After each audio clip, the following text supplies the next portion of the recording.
Hello students, how are you?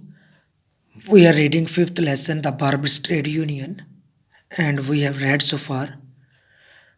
Today we are going to start the next part of this lesson. Let's read, let's start. When the narrator reached Shaukar's shop, narrator Shaukar ਦੀ ਦੁਕਾਨ ਤੇ ਪਹੁੰਚਿਆ. Devi, the landlord's son, began to cry at his father's harsh words for Chandu. ਦੇਵੀ ਜੋ landlord ਦਾ ਲੜਕਾ ਹੈ ਉਸਨੇ ਰੋਣਾ ਸ਼ੁਰੂ ਕੀਤਾ ਕਿਉਂਕਿ ਉਸਦੇ ਪਿਤਾ ਨੇ ਚੰਦੂ ਦੇ ਲਈ ਬਹੁਤ ਕਠੋਰ ਸ਼ਬਦਾਂ ਦੀ ਵਰਤੋਂ ਕੀਤੀ ਸੀ. He abused Chandu in the fullest words ਔਰ ਉਸਨੇ ਚੰਦੂ ਨੂੰ ਬਹੁਤ ਗਲਤ ਸ਼ਬਦਾਂ ਦੀ ਵਰਤੋਂ ਕਰਦੇ ਹੋਏ ਬਹੁਤ ਗਲਤ ਸ਼ਬਦਾਂ ਦੀ ਵਰਤੋਂ ਕਰਦੇ ਹੋਏ ਚੰਦੂ ਨੂੰ ਗਾਲਾਂ ਦਿੱਤੀਆਂ ਸਨ. For wearing the dirty clothes of the hospital folk. ਕਿਸ ਦੇ ਲਈ? ਕਿਉਂਕਿ ਉਸਨੇ ਹਸਪੀਟਲ ਵਿੱਚ ਕੰਮ ਕਰਦੇ ਹੋਏ ਲੋਕਾਂ ਦੇ ਗੰਦੇ ਕੱਪੜਿਆਂ ਨੂੰ ਪਹਿਨਿਆ ਹੋਇਆ ਸੀ. ਔਰ ਹੀ told him to come back in his own clothes ਔਰ ਉਸਨੇ ਉਸਨੂੰ ਕਿਹਾ ਕਿ ਉਹ ਆਪਣੇ ਹੀ ਕੱਪੜਿਆਂ ਵਿੱਚ ਵਾਪਸ ਆਵੇ. Then only he will let him cut his hair. ਫਿਰ ਉਸ ਨੂੰ ਆਪਣੇ ਵਾਲਾਂ ਨੂੰ ਕੱਟਣ ਦੇਵੇਗਾ. Chandu felt very angry. Chandu ਬਹੁਤ ਗੁੱਸੇ ਵਿੱਚ ਆ ਗਿਆ. ਔਰ he rain ਐਂਗਰਲੀ past the narrator ਔਰ ਉਹ ਨਰੇਟਰ ਦੇ ਕੋਲ ਬਹੁਤ ਗੁੱਸੇ ਨਾਲ ਦੌੜਿਆ. ਨਰੇਟਰ ਦੇ ਕੋਲੋਂ ਦੀ ਬਹੁਤ ਗੁੱਸੇ ਨਾਲ ਦੌੜਿਆ. ਔਰ he felt that Chandu hated him because he belong to a superior caste. ਔਰ ਉਸਨੇ ਮਹਿਸੂਸ ਕੀਤਾ ਕਿ ਜੋ ਚੰਦੂ ਸੀ ਉਸ ਨੂੰ ਨਫ਼ਰਤ ਕਰਦਾ ਸੀ ਕਿਉਂਕਿ ਉਹ ਸੰਬੰਧ ਰੱਖਦਾ ਸੀ ਇੱਕ ਉੱਚੀ ਜਾਤ ਦੇ ਨਾਲ, ਸੁਪੀਰੀਅਰ ਕਾਸਟ ਦੇ ਨਾਲ. ਦ ਨਰੇਟਰ ਸ਼ਾਊਟਡ ਆਫਟਰ ਚੰਦੂ. ਔਰ ਜੋ ਨਰੇਟਰ ਸੀ ਉਹਨੇ ਚੰਦੂ ਨੂੰ ਚੀਕ ਕੇ ਕਿਹਾ ਕਿ ਹੀ ਸ਼ੁੱਡ ਗੋ ਟੂ ਪੰਡਿਤ ਪਰਮਾਨੰਦ, ਕਿ ਉਸ ਨੂੰ ਕਿਸ ਕੋਲ ਜਾਣਾ ਚਾਹੀਦਾ ਹੈ? ਪੰਡਿਤ ਪਰਮਾਨੰਦ ਕੋਲ ਜਾਣਾ ਚਾਹੀਦਾ ਹੈ. ਔਰ ਟੈਲ ਹਿਮ, ਜਾ ਕੇ ਉਸ ਨੂੰ ਦੱਸਣਾ ਚਾਹੀਦਾ ਹੈ ਕਿ ਦਾ ਕਲੋਥਸ ਵਰ ਨਾਟ ਡਰਟੀ, ਕਿ ਜੋ ਉਸਦੇ ਕੱਪੜੇ ਸਨ ਉਹ ਗੰਦੇ ਨਹੀਂ ਸਨ. Pandit Parmanand came out of the landlord's house. ਜੋ ਪੰਡਿਤ ਪਰਮਾਨੰਦ ਸੀ ਉਹ ਲੈਂਡਲੌਰਡ ਦੇ ਘਰ ਤੋਂ ਬਾਹਰ ਆਇਆ ਔਰ ਉਸਨੇ ਕੀ ਕਿਹਾ ਕਿ the boys of the village had been spoiled, ਕਿ ਜੋ ਪਿੰਡ ਦੇ ਲੜਕੇ ਸਨ ਉਹ ਵਿਗੜ ਚੁੱਕੇ ਸਨ, ਸਪੋਇਲਡ ਹੋ ਚੁੱਕੇ ਸਨ. ਕਿਸ ਦੇ ਕਾਰਨ? ਐਜੂਕੇਸ਼ਨ ਦੇ ਕਾਰਨ. But the low caste boy has no right, ਲੇਕਿਨ ਇੱਕ ਲੋ ਕਾਸਟ ਬॉय ਨੂੰ, ਇੱਕ ਨੀਵੀਂ ਜਾਤ ਦੇ ਲੜਕੇ ਨੂੰ ਅਧਿਕਾਰ ਨਹੀਂ ਹੈ ਟੂ ਸੱਚ ਕਲੋਥਸ, ਇਸ ਤਰ੍ਹਾਂ ਦੇ ਕੱਪੜੇ ਪਹਿਨਣ ਦਾ. ਹੀ ਹੈਜ਼ ਟੂ ਟੱਚ, ਕਿਉਂਕਿ ਉਸਨੇ ਟੱਚ ਕਰਨਾ ਹੁੰਦਾ ਹੈ, ਹੱਥ ਲਾਉਣਾ ਹੁੰਦਾ ਹੈ ਲੋਕਾਂ ਦੇ ਸਿਰਾਂ ਨੂੰ ਅਤੇ ਲੋਕਾਂ ਦੀ ਬੀਅਰਡਸ ਬਣੇ ਦਾੜੀ ਨੂੰ. ਹੀ ਸ਼ੁੱਡ ਨਾਟ ਡਿਫਾਈਲ ਦੈਮ, ਔਰ ਇਸ ਤਰ੍ਹਾਂ ਉਹਨਾਂ ਨੂੰ ਪ੍ਰਦੂਸ਼ਿਤ ਨਹੀਂ ਕਰਨਾ ਚਾਹੀਦਾ. ਚੰਦੂ ਹਰਡ ਵਟ ਵਾਜ਼ ਸੈਡ ਬਾਈ ਪਰਮਾਨੰਦ, ਔਰ ਚੰਦੂ ਨੇ ਸੁਣਿਆ ਜੋ ਕੁਝ ਪਰਮਾਨੰਦ ਨੇ ਕਿਹਾ ਸੀ. ਔਰ he ran away from there, ਔਰ ਉੱਥੋਂ ਦੌੜ ਗਿਆ. He seemed to have some set purpose in mind, ਔਰ ਇਸ ਤਰ੍ਹਾਂ ਲੱਗਦਾ ਸੀ ਕਿ ਉਸਨੇ ਆਪਣੇ ਮਨ ਦੇ ਵਿੱਚ ਕੋਈ ਹੋਰ ਉਦੇਸ਼ ਧਾਰਨ ਕਰ ਲਿਆ ਹੋਵੇ. ਔਰ ਇਸ ਤਰ੍ਹਾਂ ਲੱਗਦਾ ਸੀ, ਇਸ ਤਰ੍ਹਾਂ ਪ੍ਰਤੀਤ ਹੁੰਦਾ ਸੀ ਕਿ ਉਸਨੇ ਆਪਣੇ ਮਨ ਦੇ ਵਿੱਚ ਕੋਈ ਨਾ ਕੋਈ ਪਰਪਸ ਸੈੱਟ ਕਰ ਲਿਆ ਹੋਵੇ. The narrator's mother called him and told him that it was time for him to go to school.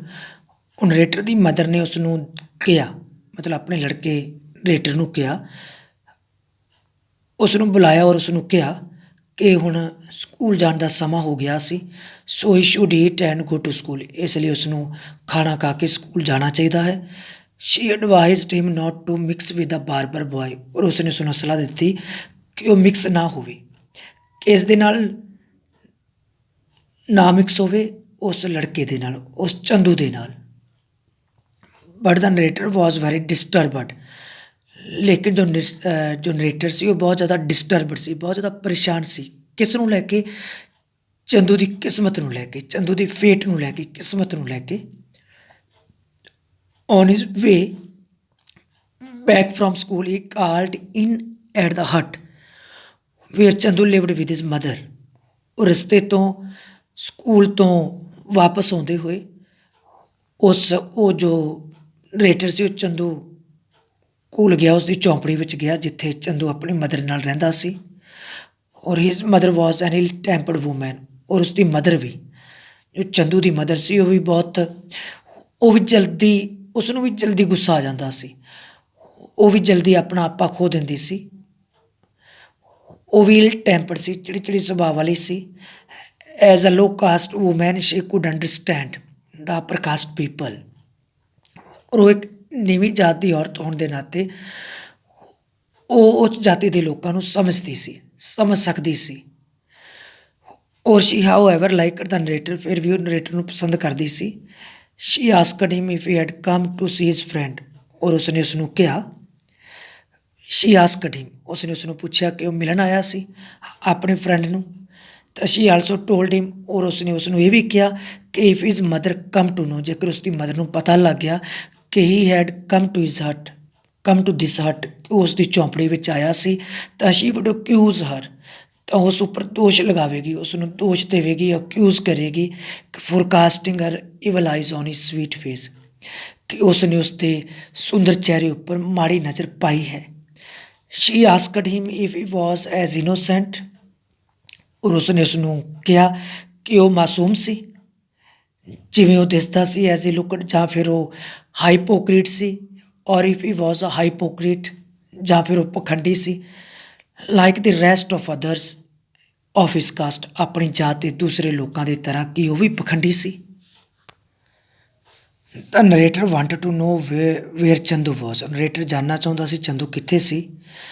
ਔਰ she did not know where he was, ਔਰ ਉਹ ਜਾਣਦੀ ਨਹੀਂ ਸੀ ਕਿ ਚੰਦੂ ਕਿੱਥੇ ਸੀ। ਜੋ ਉਸਦੀ ਮਦਰ ਸੀ ਉਹ ਜਾਣਦੀ ਨਹੀਂ ਸੀ ਕਿ ਚੰਦੂ ਕਿੱਥੇ ਸੀ। She said that he earned some money by shaving people on the road side, ਔਰ ਉਸਨੇ ਉਸਨੂੰ ਦੱਸਿਆ ਕਿ ਉਸਨੇ ਕੁਝ ਪੈਸੇ ਕਮਾਏ ਸਨ ਰੋਡ ਸਾਈਡ ਦੇ ਉੱਪਰ ਜਾ ਕੇ, ਲੋਕਾਂ ਦੀ ਸ਼ੇਵ ਕਰਕੇ ਉਸਨੇ ਕੁਝ ਪੈਸੇ ਕਮਾਏ ਸਨ। ਔਰ she also said that he was having some funny ideas, ਔਰ ਉਸਨੇ ਉਸਨੂੰ ਇਹ ਵੀ ਕਿਹਾ ਕਿ ਉਸਦੇ ਦਿਮਾਗ ਦੇ ਵਿੱਚ ਕੁਝ ਆਈਡੀਆਜ਼ ਸਨ, ਵਿਚਾਰ ਸਨ। She added that he should serve the clients his father use to serve, ਔਰ ਉਸਨੇ ਇਹ ਵੀ ਕਿਹਾ ਕਿ ਉਸਨੂੰ ਤਾਂ ਸੇਵਾ ਕਰਨੀ ਚਾਹੀਦੀ, ਉਸਨੂੰ ਸਰਵ ਕਰਨੀ ਚਾਹੀਦੀ ਹੈ, ਸੇਵਾ ਕਰਨੀ ਚਾਹੀਦੀ ਹੈ ਜੋ ਕਲਾਇੰਟਸ ਦੀ, ਜੋ ਆਪਾਂ ਗ੍ਰਾਹਕਾਂ ਦੀ, ਜੋ ਉਸਦਾ ਪਿਤਾ ਕਰਿਆ ਕਰਦਾ ਸੀ, ਵੀ ਉਸਨੂੰ ਉਸ ਤਰ੍ਹਾਂ ਹੀ ਸੇਵਾ ਕਰਨੀ ਚਾਹੀਦੀ ਹੈ ਜਿਵੇਂ ਉਸਦਾ ਪਿਤਾ ਸਰਵ ਕਰਦਾ ਸੀ। He is only a boy, ਕਿ ਉਹ ਫਿਰ ਵੀ ਇੱਕ ਲੜਕਾ ਹੈ। She told the narrator that she will tell him that his friend wanted to play with him, ਔਰ ਉਸਨੇ ਨਰੇਟਰ ਨੂੰ ਕਿਹਾ ਕਿ ਉਹ ਉਸਨੂੰ ਦੱਸੇਗੀ ਕਿ ਉਸਦਾ ਦੋਸਤ ਉਸ ਨਾਲ ਖੇਡਣਾ ਚਾਹੁੰਦਾ ਸੀ। He has just gone up the road, ਉਹ ਹੁਣੇ ਹੀ has just gone up the road, the narrator took leave of Chandu's mother, ਔਰ ਉਹ ਹੁਣੇ ਹੀ ਰੋਡ 'ਤੇ ਗਿਆ ਹੈ, ਸੜਕ 'ਤੇ ਗਿਆ ਹੋਇਆ ਹੈ, ਗੋਨ ਅਪ। ਉਹ ਨਰੇਟਰ ਫਿਰ ਉੱਥੋਂ ਚਲਾ ਗਿਆ, ਚੰਦੂ ਦੀ ਮਦਰ ਕੋਲੋਂ ਚਲਾ ਗਿਆ, ਟੁਕ ਲਿਵ, ਉੱਥੋਂ ਤੁਰ ਪਿਆ।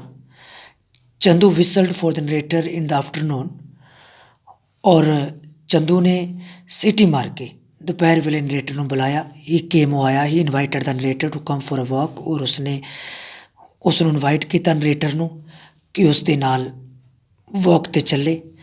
ਹੀ told him that he earned a rupee, ਔਰ ਉਸਨੇ ਉਸਨੂੰ ਦੱਸਿਆ ਕਿ ਉਸਨੇ 1 ਰੁਪਇਆ ਕਮਾਇਆ ਸੀ ਸ਼ੇਵ ਕਰਕੇ ਐਂਡ ਹੇਅਰ ਕੱਟ ਕਰਕੇ, ਨੀਅਰ ਦਾ ਕੋਟ ਦੇ ਨੇੜੇ।